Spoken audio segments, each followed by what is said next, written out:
Mini episode 757 of the FDH Lounge is brought to you by Sportsology, delivering unconventional columns and webcasts about sports, TV, music, movies, and more. Follow them on the web at sportsology.com. The FDH Lounge. You'll want to schedule your life around it. A long time ago, on a gloomy, wet Cleveland spring night, two men stand alone amidst the late-night drizzle. Their voices echo across the vacant station parking lot as they debate the merits of the great American radio show that have been missing for far too long. On that night, an idea was born. That idea became the FDH Lounge.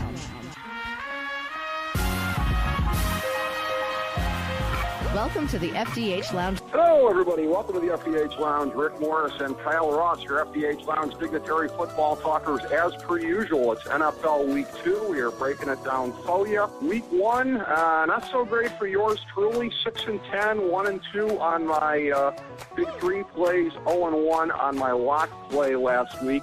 Kyle at 3-2, and we have before us a card today that is very difficult, I think, to break down. I am thoroughly intimidated. I have zero feel for this except for my lock game. I love my lock game more than I might have loved any game ever. Wow. Ricky, great to be on the program. I don't think it's kind of an ominous start here to the show, though, when I want to yell at the dogs saying, did one of you shit in the house? Because it smells right here at the old abode right now. It smells. And I know it wasn't me. Although, you're pretty sure it wasn't you anyways. Yeah. You know where I live, obviously. Not that far from Cleveland Browns Stadium, as you know. Maybe that's what I smell. Could be. I like how you tied that in there. Yes. Well, I am a broadcast journalist, Rick Morris. You know that. Yes, you are. A gifted one. Yeah. Oh, thank you. And I know you have some thoughts, some overarching thoughts on Week 2 philosophy before we get started. Yeah, I would just say, and I don't think this is breaking any new ground or anything ultra-scientific, but for me, the thing is, if something happened in Week 1 that you didn't expect or is being overhyped, don't be afraid to go against the public. I mean, you know me, I don't need any excuse to go against the public. But, trust what you thought before the season. Let's not let one result undo everything. So, so many weeks are about going against public perception, but, Week 2 is one where, trust your preseason judgments, and I think you can do just fine. Absolutely. I think that is the case as always.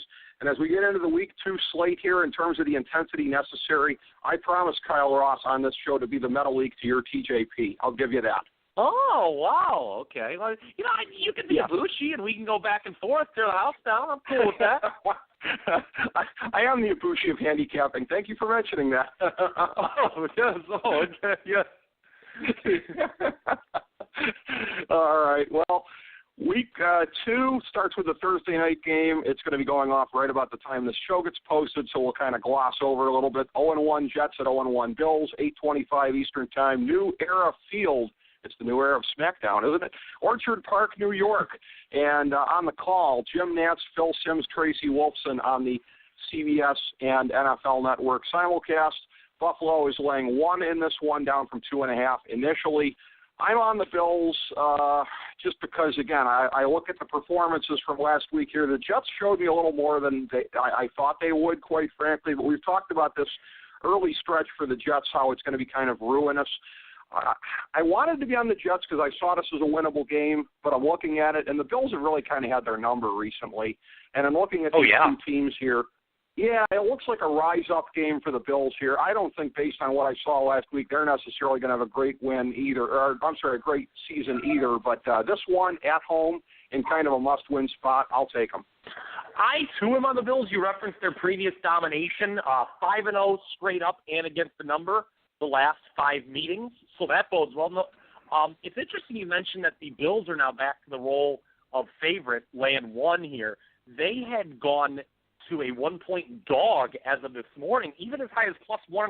There was a huge flood of Jets money in the middle of the week, kind of as a response to the questionable status of Sammy Watkins. I do believe he's going to play tonight. Questionable. They're hopeful. Yeah. Okay, questionable. But I think it's one of those hopeful, optimistically hopeful type deals is kind of what I had been reading. But with or without Watkins, I think the Bills could beat the Jets. These Thursday night home games, or I should say Thursday night games, always favor the home team, seemingly. And right. the Jets are a team I've earmarked for regression this year.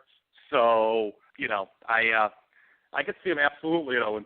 And as for the Bills, I don't think they're quite as bad as they looked last week in Baltimore. I agree with your macro thoughts about the teams right there, certainly. Up next on Sunday, 1 o'clock from NRG Stadium in Houston, also on CBS, the 1-0 Chiefs at the 1-0 Texans. Sparrow Diaz, Solomon Wilcots on the game. Sort of a lower-rung announcing team on this game, which I find a little bit surprising.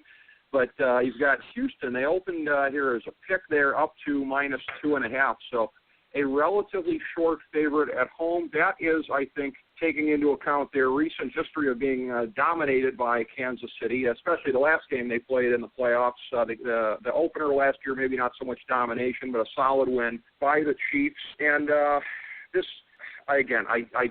I'm going to keep saying over and over and over again, I have almost no feel for this slate this week. I'm going to be on Houston again. Home team that kind of tips the scales to me here, just kind of slightly. I think obviously having Osweiler in there as opposed to the pile of dreck that Houston had when they were facing the Chiefs last year, that's going to make a little bit of a difference. Could be a little bit of a letdown for KC after that big come-from-behind win against San Diego last week. All things being equal, I will take Houston. Yeah, I would lean towards the Texans, not going to be official play. It's funny, they've gotten less than 50% of the total wagers, but the line did go up. So maybe some of the bigger money is on them right now. You do have to wonder just how big a deal Brock Osweiler means to the spread. I mean, he alone is not going to reverse 30-0, which is what the playoff score was last year. Houston's going to need defense to show up. They're going to need to force some turnovers. Kansas City, it's really interesting because they were dominated for 3 quarters by San Diego last week. Chargers were obviously a winner for me, and I was pretty disappointed to see them not win that game straight up, given what my expectations in San Diego this year. So, I just don't know what to make of the Chiefs quite yet, so that's why I'm laying off this one. I also don't know what to make of Houston because they kind of pulled away late from Chicago, so this is a tricky one. It really, really, really, really is. Yeah, I don't have much of a feel for these teams either. And again, as a matter of fact, I went 1-2 last week. Both losses came in games involving these teams. So when I say that I don't have much of a feel for them, I'm just really kind of stating the obvious right now.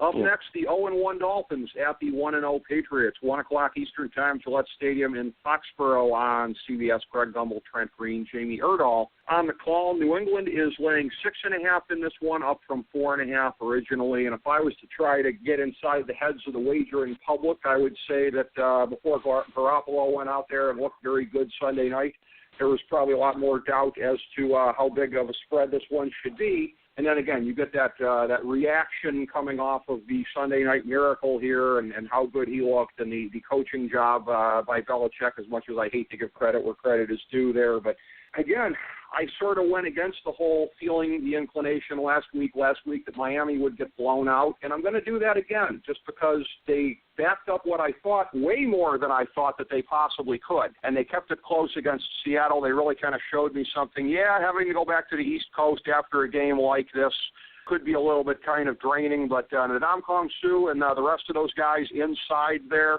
I don't know, they really, really showed me something, and I think they're going to be able to hang close here. So I'm going to resist the stampeding urge of the public and everyone to jump on the New England bandwagon and assume that this will be a blowout.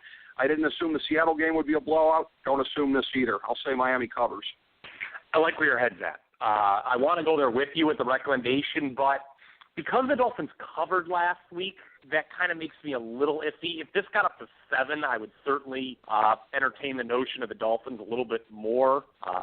Usually getting a TD or more in a division game is always nice. But, we shall see. Garoppolo had the whole summer to prepare for Arizona. He now only has a week to prepare for Miami. Of course, Miami's a much weaker opponent. I'm not big on Miami, so I'm not going to step out on them here and make a recommendation. But I will say if you do play the game, I'm with you on Miami for all the reasons you laid forth. Yeah, because I think, again, that New England getting that line inflated, I think that's a classic example of the Week 1 overreactions that you're talking about as Week 2 dawns on us here.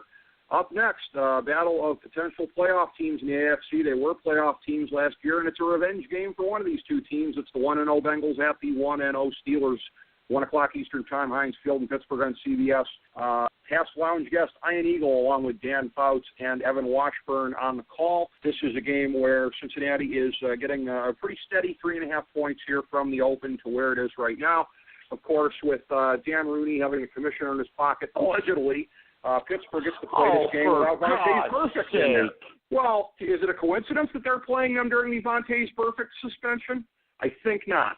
So, yeah, that's a very, very important factor right there. So, Tagliabue taking care of his favorite constituency, I say, in the most non-bitter way possible. Tagliabue's doing that? That's amazing. Tagliabue's the one. Yeah. Did I just do that? Oh, my God, I'm tired today. Oh, Goodell. Yeah. A very dated reference on my part. I apologize. But, look, in this spot here, Paul Tagliabue, you're going to have that one for ammunition for quite a while, my friend. Yeah.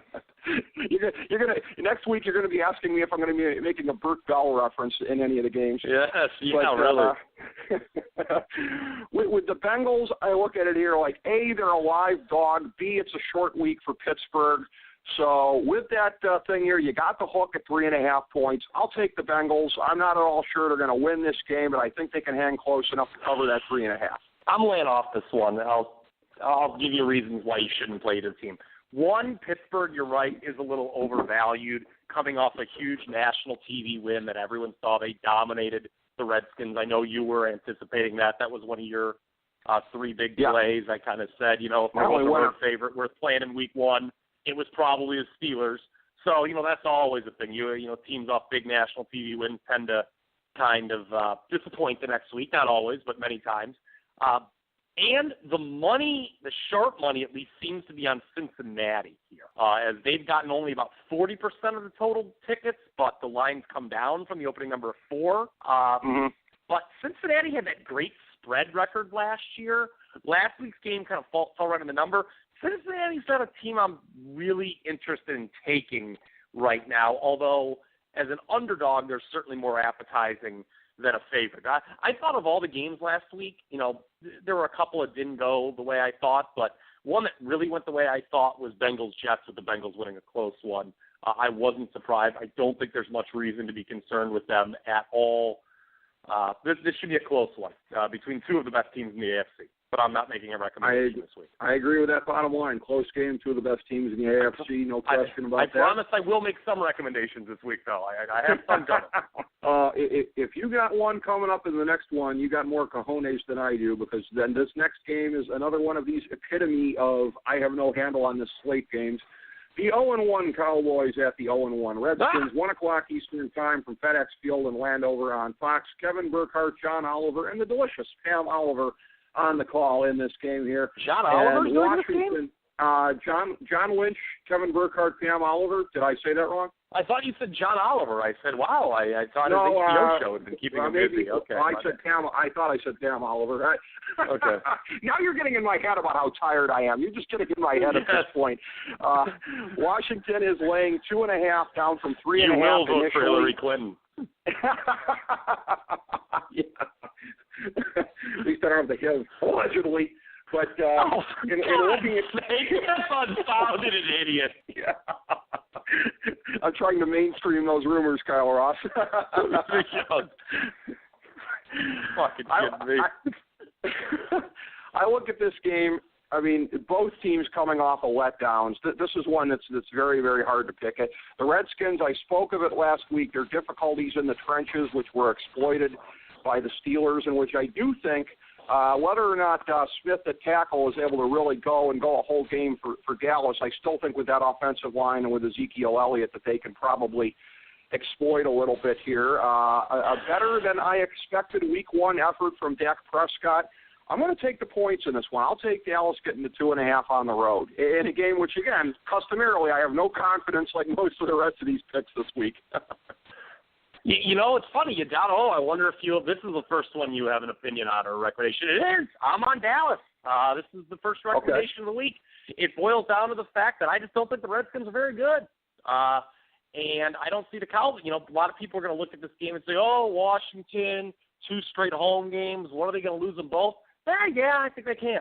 Quite frankly, I think Dallas is just a better team here. And the fact they're getting points is a luxury. I think Dallas wins the game straight up.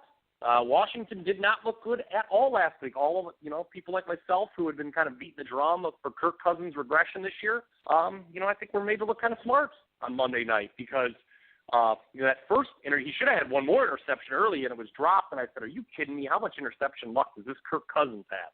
And then he went on to he threw 2. I think he wound up throwing. But regardless, I think Dallas makes them pay. The Cowboys, I don't think they need to hang their head over what happened last week against the Giants. I think they'll get the job done here. They could have easily won that game against the G-Men, whereas Washington was completely outclassed by Pittsburgh. And, you're with me too, right? Washington is a clear regression team in 2016. They are. They absolutely are. And with funny this thing line is, going from 3 to 2.5, that's pretty significant. People might say, right. there's some value now under a field goal with Washington. If the books are willing to move from 3 to 2.5, that tells you something right there. It really does. It means they don't want any more Dallas money is what it means. But they're probably going to get it because Dallas, no matter what, is a public team. They are. They certainly are. You mentioned the Giants. We have up next, I've been referring to this off air this week as the Giants versus the homeless man's version of the Giants.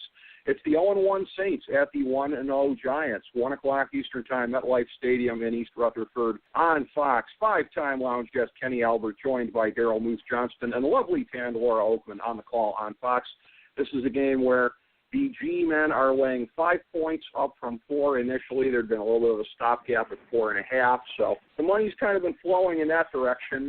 Again, you're better than me at discerning whether it's smart money or dumb money. I'm not as good like most people at picking up on that. But regardless, in this spot, I like the Giants to cover it. I think we saw from the Saints last week that they have, again, they're off the hook, I think, as far as having the worst defense in the NFL. We'll get to that with the Browns before, but that doesn't mean that they're not still a historically bad unit. And, again, when I say homeless team's version of the Giants, the Giants are excellent offensively and explosive, and their defense is meh at best, and the Saints are less than that on both sides of the ball. Give me the Giants to cover the line. Are you aware of how many points the New York Giants have scored on the Saints defense the last 2 times these teams have played? I know it was 51 last year. What was it the time before? They have scored a total of 101 points against the New Orleans Saints the last 2 times. Oh! So that's a lot. Oh, my goodness. That's an average of 50.5 if you're keeping score at home. I don't think it'll be that many, but the potential's there for a blowout. First favorite of the year, I believe, here. I am going with the G-Men as a recommendation. Kind of maybe goes against what I said earlier about, pump the brakes on what you saw in week 1. Saints probably should have beat the Raiders, but they gagged late. Giants, maybe should have lost the Cowboys, but they got it done. And you know how I feel about these 2 teams this year. I was one of the few, although I guess they are favored in Vegas post-Romo injury to win the division. But I was saying before that Romo injury that the Giants were going to win the division, and I just don't think much about the Saints at all. The fact that they lost last week, very, very telling for what their 2016 season is going to be. I kind of view them as a 4 or 5 win team, quite frankly. I don't see them keeping up with the G-men. Yeah, traveling halfway across the country, albeit only one time zone, but it's a decent trip miles-wise. So at 5 points, this is certainly one of the bigger favorites you ever laid in the history of the show. You take historically few favorites here. Team laying 5 is probably close to as big as you've ever gone. Yeah, and I'm not worried about the move at all. 5's a dead number. It's considered a dead number in the industry. I will say that the line move happened early. There was a little buyback on the Saints at 5, and it was set at 4.5, I think, for the last 2 days. But yeah, it looks like it's back to 5 now. Obviously, I would have loved to get it at 4 or 4.5, but that move is kind of immaterial. And it's interesting that the Saints are drawing more tickets as the underdog. So, if there is one kind of underdog I don't mind going against, it's the publicly backed one. So, it's going to be a couple weeks, I think, for the public kind of catches on to how bad the Saints are this year. We've talked about that earlier this year, but we've talked about that kind of for a couple of years. The public has been lagging on the thing with the Saints. The public still thinks it's close to 2009, and it hasn't been close to 2009 in forever, as you and I well know. So yeah, and the thing too is we know. Even going back to 2009 to the team's heyday, maybe not that Super Bowl season, this wasn't the case. But, for most of the Breeze Payton era, the team's offensive production dipped significantly on the road, particularly outdoors. That's right. That's right. And that even though it should be mild, that is still worth keeping an eye on. Up next, another team from the NFC South. It's the 0-1 Panthers hosting the 1-0 49ers. 1 o'clock Eastern time from Obama bailed out Bank of America Stadium in Charlotte on Fox.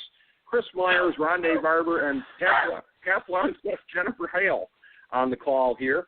This is one where, strangely enough, the public is not overreacting to Week 1 here. It's just the opposite, it seems. It is a 13.5-point line for the Panthers at home, up from 11.5 initially. Unless everyone is looking at, and again, the public is not generally sophisticated enough to bet heavily against a short week. That isn't enough to do it. But it's about as short a week as you'll ever get with a late Monday night game for the 49ers. Good chance of a letdown. You are no doubt going to chastise me here, Kyle Ross, because you were aghast at ever laying the number in a double-digit game. I'm going to take the Panthers here. They got a lot of frustration and hostility to take out on somebody.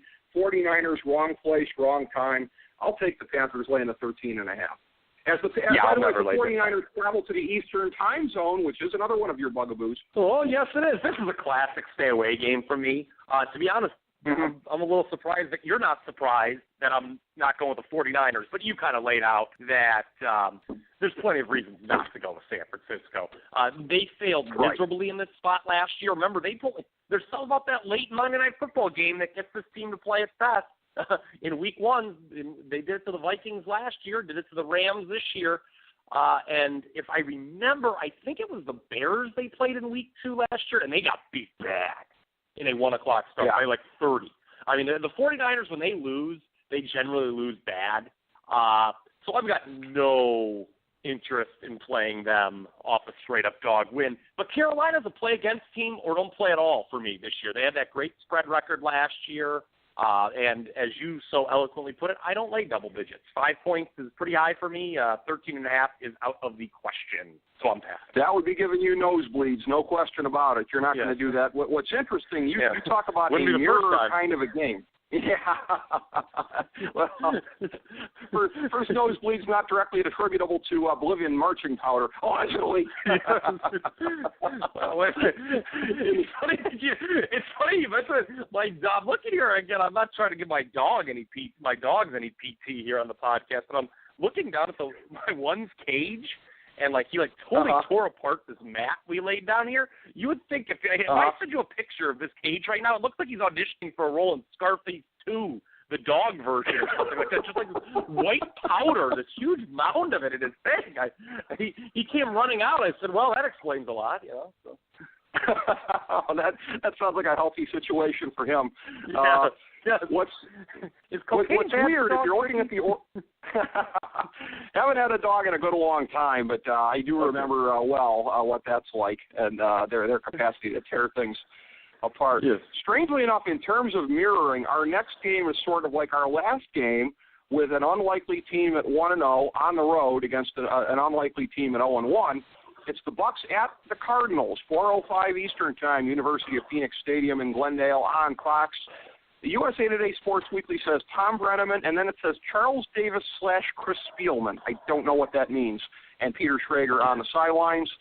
Arizona is laying 6.5, had been 7.5 initially here, so it's inside of a touchdown now at this point. I told you last week I had a gut feeling that I liked Tampa Bay more than Atlanta. I just wish I'd had the nards to go on that feeling last week here. So I'm not too surprised in my heart of hearts that the Bucs looked as good as they did last week. I don't think they're going to have enough to deal with. Again, you talk about a team that is going to be surly. Outside of the Cleveland Browns, which are a historically bad team at this point in time, is there a team that got undressed worse last week than Arizona? A game that they needed to win if they were going to establish themselves as a bona fide Super Bowl favorite in the NFC. Wrong place, wrong time for the Bucs here. At 6.5, I'm going to lay it and take the Cardinals. So I believe this is one of 3. Never mind. Really unprofessional broadcast today, thanks to the dogs. Ricky, I apologize. I thought the one was going to come in. He ran away from the door. Fuck him. Hey, he can stay outside for the next 30 minutes. This is the first of 3, I believe, before I was so rudely interrupted there. matchups where the dog is off a straight-up dog win and the favorite is off an outright loss is chalk. This is the only one of the three that I won't be playing.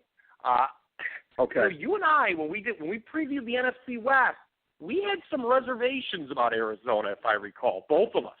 And I think those came home to roost a little bit in Week 1. That's a game that Arizona, if they're going to be this 12-4, 13-3 potential top seed in the NFC this year team, they shouldn't be losing, and they did. So not a good sign. Show a little bit of sharp money on Tampa Bay here when you go show from 7 to 6.5. My only question with the Bucs, as you mentioned, they look good. I watched a lot of that game, at least the first 3 quarters of it with Atlanta, and I'm like, I was surprised, quite frankly, that the Bucs dominated the way they did. And I wonder how much that had to do with the Bucs being better than we thought, or the Falcons' defense just being awful. So I need to sit this one out to get a true feeling on the Bucs in 2016. Yeah, I hear you. I mean, I'm so weary about much of this slate at this point anyways. I can't even tell you. But Seattle is not one of those favorites that lost straight up last week. They didn't cover, but they eked one out against Miami. They are on the road. You want to know Seahawks at the 0-1 Rams, 4:05 Eastern Time for the first time in 20 years, the Los Angeles Memorial Coliseum on Fox. Joe Buck, Troy Aikman, Aaron Andrews on the call, and probably the only time that'll be on a Jeff Fisher game all year, I would wager. And Seattle is laying 6.5 in this one, up from 3.5 initially. The mustache tool taking it right in the grill on Monday night here. A short week. A Seattle team that, again, talk about tool. That's pretty funny. Yeah, well, I saw a pretty funny guy reference that on Facebook the other day. But the Seahawks in this spot here, I liken this to Alabama, right? So the Seahawks are not going to be surly because they lost like some of the other teams I've talked about. But much like Nick Saban being irate after Alabama's win last week, it's the same kind of thing here. The Seahawks are going to have something to prove after eking one out against a fairly poor team in Miami. The Seahawks are just going to let loose. I had a little bit of reservation earlier in the week about the Seahawks because I wasn't sure Russell Wilson was going to be good to go after the state of his ankle Sunday, but he's not even on the injury list. So with that having been said, Seattle will roll. I'll lay the 6.5. I got to lay off this.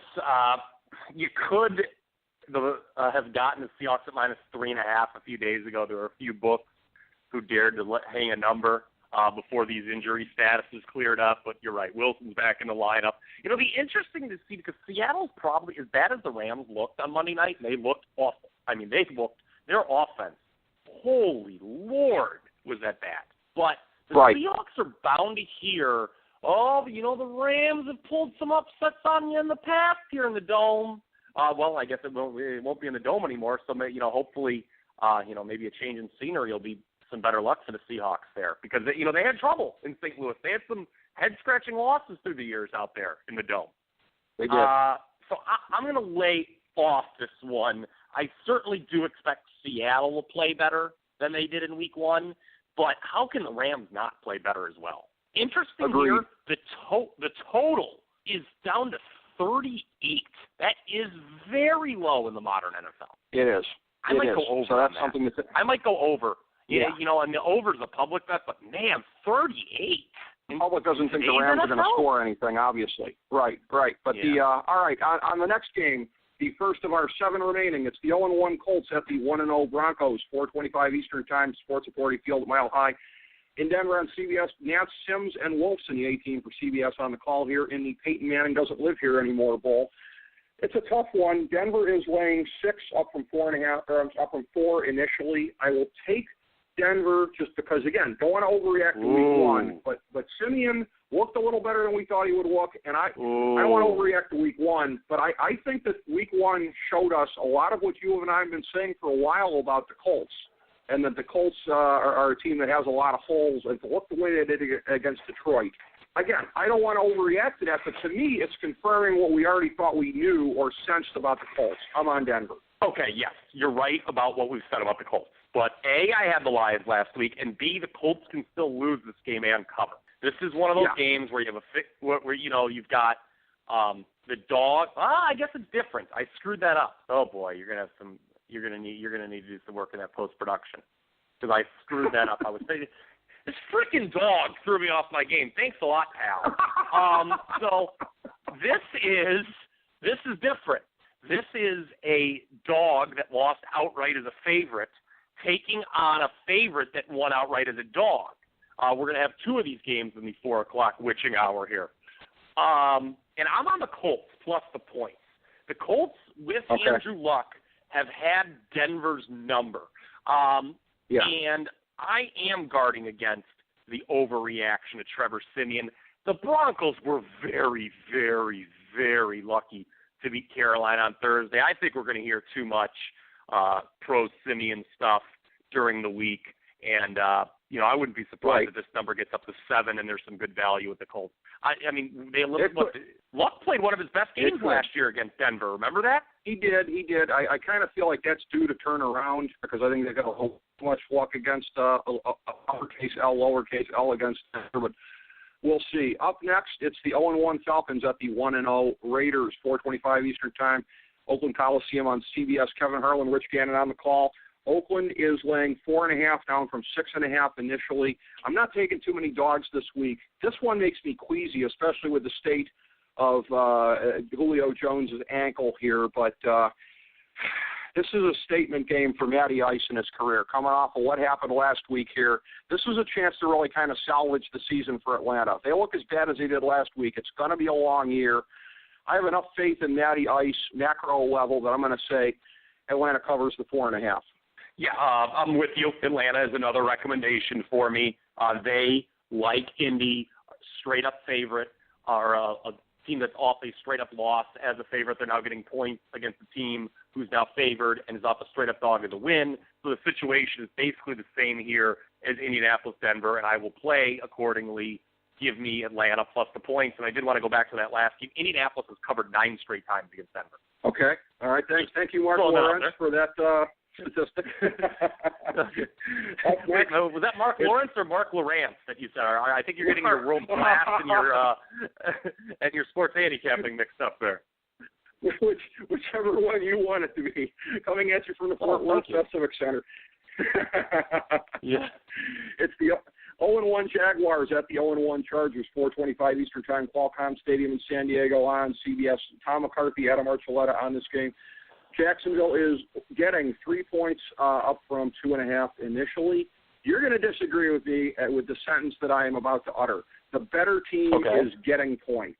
Give me Jacksonville getting the 3 because they won't need them. Yeah, Jacksonville's a pretty public dog this week. You know what I said about them earlier. So you said you were queasy about Atlanta in the last one. Yeah. I'm not that queasy. I'm feeling pretty good about the points in Atlanta. I am queasy about this one. San Diego with a gag job in week 1 against Kansas City. An absolute gag job. And it's 2 years in a row I'm giving up on my most improved team after week 1. Last year was Tampa Bay. They got housed by Tennessee in week 1. They wound up still improving by 4 wins and matching the win total that was projected, but 11-5 with that kind of loss that we saw from San Diego last week probably ain't happening. But that said, I'm still going to lay the points. I'm going to trust my preseason view of this team and think they circle the wagon against a Jags team that, as you know, I think is overrated. I know you think that, so this will be a referendum on what you and I think of these two teams this year and who's better. Yeah. I guess we're going to settle it on the field on Sunday, no question. Up next, the Sunday Nighter. It's the 1-0 Packers at the 1-0 Vikings, 8:30 Eastern Time from the brand-new U.S. Bank Stadium in Minneapolis on NBC. Michaels, Collinsworth, and Tafoya on the call. This is one where Green Bay, a short road favorite. They are laying 2. That is down from 3.5 at the open.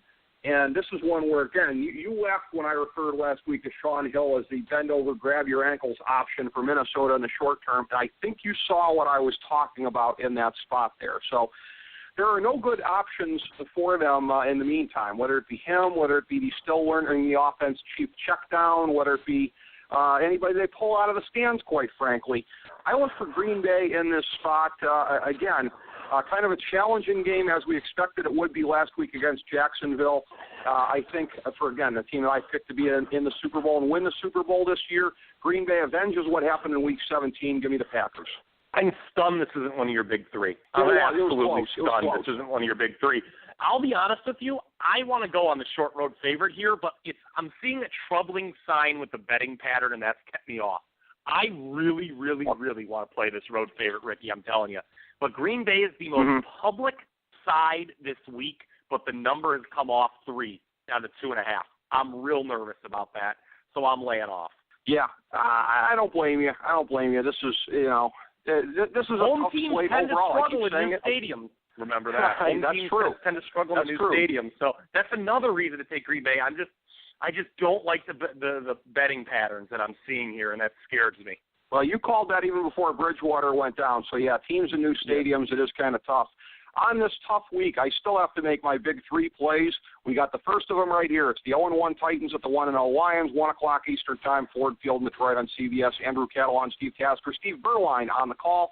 This is a game where, and it's all about the line in this one for me, folks. Detroit is laying 6 points, up from 5.5 initially. I'm giving a little bit more respect to Tennessee than I had at the beginning of the season here. My general rule of thumb is I will not take any shite teams in any of these games here, which I know goes against the way that you generally do it. So I'm saying for these purposes that they're at the bottom of the barrel of the mediocre teams in the league right now, so I can justify making this pick. This is pure disrespect to the Lions. I just don't think the Lions are 6 points better, as I said to you in a text today, than Youngstown State. I think this is a big overreaction to them going in and beating a questionable Indianapolis team. This is a week 1 overreaction, Kyle Ross. Detroit laying this many points. They're not 6 points better than anybody in this league outside of the Browns, who themselves are worse than Youngstown State. So give me the Titans in this one getting the 6. I really want to agree with you, and I'm really so proud of you that you're taking the Tennessee Titans. But, I was reading right before week 1, there are some people who I really respect that do think the Lions can surprise this year. And, I brought this up in our NFC North podcast. All the conventional wisdom says the team falls on its face on Calvin Johnson. Well, it scored a lot of points. Granted, against an Indy team. Get the toilet paper out of your mouth, Kyle. That neither of us really like. But I'm gun shy here, and I absolutely should be on Tennessee. I feel here because I do think it's a bit of a week 1 overreaction. But I'm laying off. The Titans burned me last week. They hold Adrian Peterson to 30 yards rushing. Don't give up an offensive touchdown, and they still not only lose but don't cover. That's your Tennessee Titans. Mike Mularkey stinks, by the way. He does. But, Jim Caldwell is probably nothing to write home about either at this point. So that's, as far as it's not exactly a battle of coaching Titans in this game, no pun intended.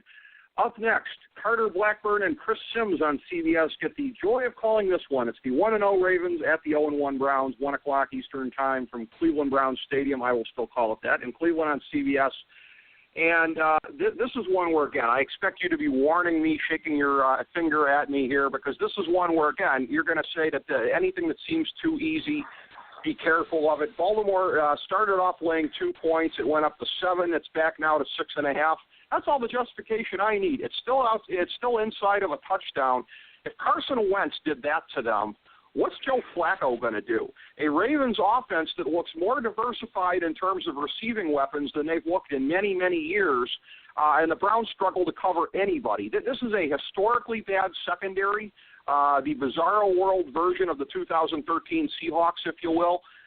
Again, we saw it last week in terms of the absolute bottom of the barrel nature of this Browns team, particularly on defense. Baltimore, I take no pride or glee in saying this, are going to stomp my hometown Cleveland Browns here. I have no hesitation about laying the 6.5 at all. I'm not going to pump my fist at you. I'm not. I know that a lot of times, especially in division games, I love to take home dogs of this size, but I'm not taking the Rams in that game against the Seahawks, and I'm not taking the Browns here.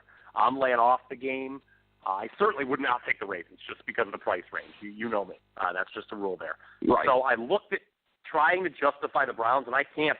The public betting is not as overwhelming as I'd like to see it, where it would warrant a chance of stepping in and go again. Also, Josh McCown is playing this game. Yeah. I know. Didn't he beat Baltimore once last year? I think that they didn't. I think the Browns won the other game. It was a big shootout with him. He put up huge numbers. I think they lost the shootout, but they won the other one. Well, they lost the Monday night game. I know that. Yeah, they lost the Monday night. I think he played well in both games against him, at least. So that's kind of encouraging, but yeah, the Browns are really bad. Like I had them last week thinking it would be a rare win, and even though they were close before that safety that swung the game totally against the Eagles, their defense is so awful. Well, it is in so our tiny awful. scant time remaining, we're going to get to that as a segue to the Monday Nighter, because this is my 1,000-star gold-plated lock of the millennium for Week 2. Forget this millennium. I like this for the next 10 millenniums. The 1-0 Eagles at the 0-1 Bears, 8:30 Eastern Time on ESPN, Soldier Field in Chicago. McDonough, Gruden, Salters on the call. Chicago's laying 3 up from 1 initially. Again, the unwashed masses, particularly in Philadelphia, they are ready to put Carson Wentz in the Hall of Fame. He will not be playing every week against the 2016 Browns defense, everyone. Just a memo to you here. He's going to face a real defense, not a great defense, but a legitimate NFL defense, for the love of God, and with John Fox coaching them, no less. You and I have been saying the public doesn't respect the Bears as much as they should. These factors collide. I love the Bears more than I've loved any team in any game in a long, long time. Give me the Bears laying the 3. Yeah, this is a record. I'm with you. Last week we went against each other on the big pick. This week I'm totally with you. This is my favorite play of the week, and it is all sharp money that is responsible for that line move from -1 to -3 at Chicago. Chicago's a very sharp play this week, and my favorite play of 6 that I'm making. I didn't think I would have 6 picks this week, but apparently I do. 6 picks, 3 favorites, no less. The Giants, San Diego, and Chicago, no road favorites. I haven't changed you that much in that respect. Dallas, Indianapolis, and Atlanta, my big 3. I've got Tennessee, Baltimore, and Chicago. This is like Bizarro world here, where you've got some favorites, and I've got the Titans. Who the hell did the Freaky Friday switch on us, Kyle Ross? I don't know. Is it too late to ask you to go for maybe? I know I can't get you to go to Bernie Sanders ever, but the Tennessee Titans is a consolation prize for me. Yeah, the Tennessee Titans are the Bernie Sanders of the NFL. I will concur with you on that. So I'm not waiting just a damn minute here, okay? And hey, they're a lot closer to your buddy Rand Paul's, the home state there. Geographically, yes. Geographically, it's pretty clear. Rand Paul is from Bowling Green, Kentucky, which is not far north of the Tennessee border. So, props on your geography there, Kyle Ross, if nothing else. Oh, but, yes, I do know that Kentucky and Tennessee are right next to each other. Yes. Yes, this just in. They are closely related geographically, but we shall see how it plays out for Week 2. Should be an interesting slate. I'm hoping to rebound from 6-10, but I have no faith whatsoever that I'm going to do so.